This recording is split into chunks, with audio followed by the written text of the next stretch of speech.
So you may have heard that our economy's in a tailspin and we're all going to be out on the street selling apples again soon. Okay, no, it's not that bad, but if it were, and this were the developing world, you might actually get some health benefits out of it. A new study in the Canadian Medical Association Journal says that in the early 90s, when the USSR collapsed and Cuba's economy took a nosedive, Cubans had an overall drop in obesity and the conditions associated with it, like diabetes and coronary artery disease. Not too surprising, since fuel and food shortages meant that everybody was biking and walking everywhere and subsisting on 1,800 calories a day. The downside, of course, is that those same conditions caused an increase in malnutrition-related ills like infant mortality and nervous system disorders. So I guess what they're saying is that eating less and exercising more is good for your health. But even more so if you don't wait until you're jobless and pulling a rickshaw for your lunch money. Okay, so say IBM publishes a proof of concept for a new technology that can store up to 100 times more information than current hard drives. It stores data in something called the spin property of electrons, has a cool sounding name, and you're speculating on how this might revolutionize computing. You know, like maybe everyone could carry their entire genetic code on their health insurance card. Or maybe we could try to do something really big, like map every neuron in the human brain. I mean, you know, think about it, what could we really do with this? Really, is that all we can come up with? All right.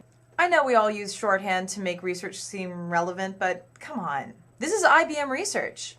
You know, the people who discovered fractals and built the computer that beat Kasparov at chess. It's probably safe to assume that they had bigger things in mind than selling overpriced gadgets to people like this guy. Anyway, you can judge the details for yourself by visiting the links at the end of our show. Consider it our atonement.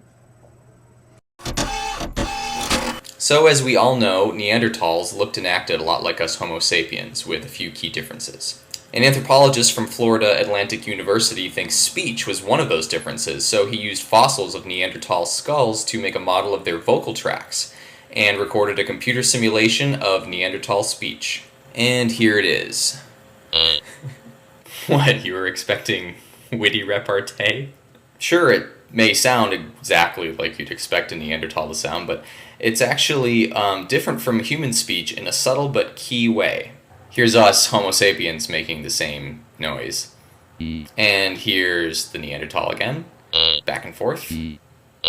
It's called a quantal vowel. We can do it, and they couldn't, which means, these researchers claim, that Neanderthals couldn't form sophisticated speech compared to us.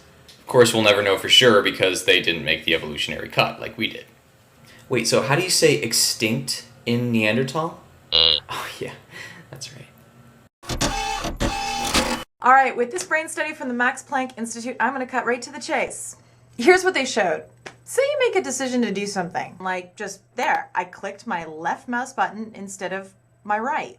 But my brain, though, actually started preparing my finger to do that 7 seconds prior to me consciously deciding that I was going to do that. Okay, do you know how long 7 seconds actually is? Okay, so right there, that's me thinking I decided to left click.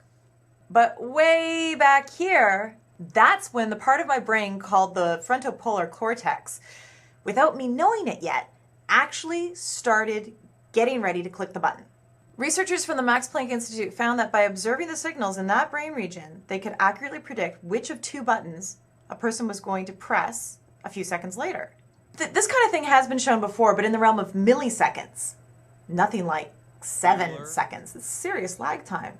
The researchers aren't necessarily saying this is going to kill off any kind of idea of free will, but it's a bit freaky.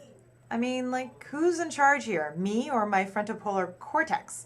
I wonder what my brain is setting me up to do 7 seconds from now. I'm going to turn the camera off.